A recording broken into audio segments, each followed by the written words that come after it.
भारत की पवित्र भूमि पर समय समय पर अनेक महापुरुषों ने अवतार धारण किया है। उन महापुरुषों की लीलाएं बड़ी विचित्र होती हैं। ऐसे ही दिव्य महापुरुष थे आचार्य सद्गुरु स्वामी टेऊराम महाराज। एक बार प्रातःकाल आचार्य सद्गुरु स्वामी टेऊराम महाराज सिंधु नदी का भ्रमण करके अपने स्थान की ओर वापस आ रहे थे। तभी मार्ग में एक महिला अपने कुलगुरु से वार्ता कर रही थी। वह कुलगुरु उस माता से कह रहे थे, हम 10 साल बाद आपके घर पे आए हैं, आपका धर्म है, आप हमें दक्षिणा दो।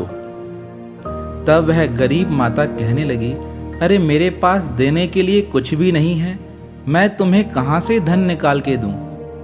गत वर्ष ही मेरे पति देव का निधन हो गया था और मेरे बच्चों को भी मैं ही पालती हूँ।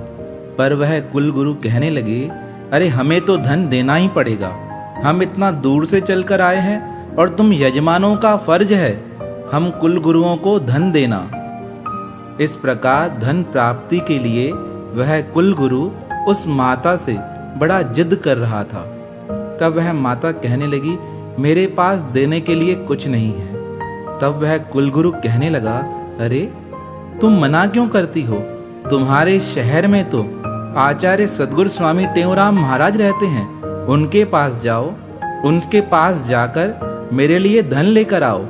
उनसे कहो हमारे कुलगुरु आए हैं, उन्हें 25 रुपए की आवश्यकता है। तुम उनसे मांगोगी, वह तुम्हें मना नहीं करेंगे, तुम उनसे जाकर ले आओ। तब वह माता कहने लगी, तुम स्वामी टेऊराम जी के नाम से कहते हो? अरे वह तो खुद यहाँ पर शहरों में भजन गाते रहते हैं, लोगों के घर भोजन खाने जाते हैं। तुम कहते हो मैं उनसे मांग कर आऊं? वह तो स्वयं दूसरों के घर जाते हैं। अब इनकी इस प्रकार वार्ता चल ही रही थी। तभी अचानक से सद्गुरु स्वामी टेऊराम महाराज जो भ्रमण पर निकले थे, वह घर के नजदीक से गुजरे। आचार्य श्री ने उन माता की आवाज सुनी और माता से पूछने लगे, हे माता, आपने मुझे क्यों याद किया? आपने मेरा नाम पुकारा, क्या बात है? तब वह माता रोते हुए कहने लगी, हे गुरुदेव, देखिए ना, यह कुलगुरु मेरे पास आए हैं और मुझसे 25 रुपए मांग रहे हैं, पर मेरे पास देने के लिए कुछ भी नहीं है। अब यह मुझे जिद करते हैं कि मैं आपके पास आऊं और आपसे पैसे लाकर इन्हें दूं। अब इन्हें क्या समझाऊं? आप ही अन्य लोगों के घर जाकर भजन करते हो, सुमरन करते हो, भोजन खाते हो, आपके पास इतना पैसा कहाँ से आएगा? तब उस माता की बात सुनकर सद्गुरु महाराज जी मुस्कुराते हुए कहने लगे, क्यों ख्याल करते हो, तुम इन्हें पैसा दे दो ना।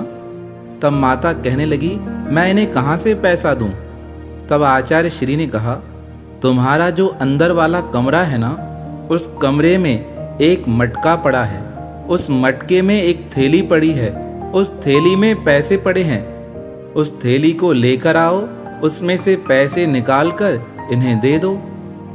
वह माता हैरान होकर सोचने लगी, यह संत तो कभी हमारे घर आए नहीं, इन्हें कैसे पता कि मेरे घर में दूसरा कमरा है, दूसरे कमरे में उस स्थान पर मटका पड़ा है, उस मटके के अंदर थैली पड़ी है, थैली के अंदर पैसे पड़े हैं।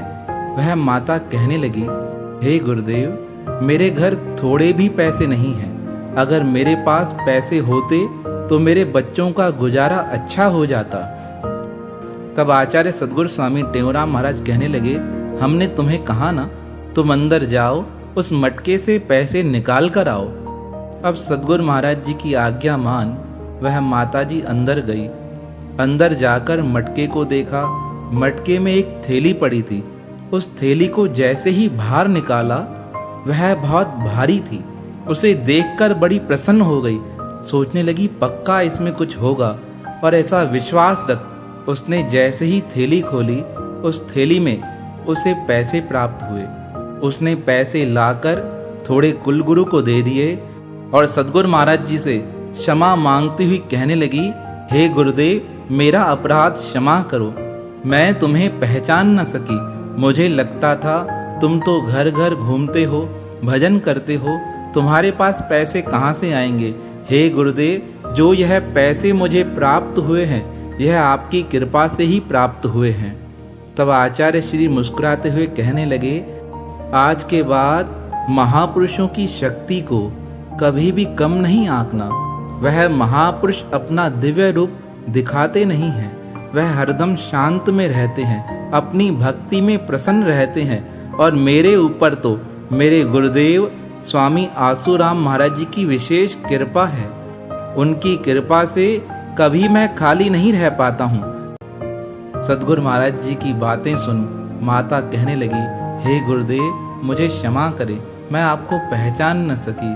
सद्गुरु महाराज ने कहा, तुम बिल्कुल भी ख्याल न करो, इन बचे हुए पैसों से अपने बच्चों का पालन पोषण करो।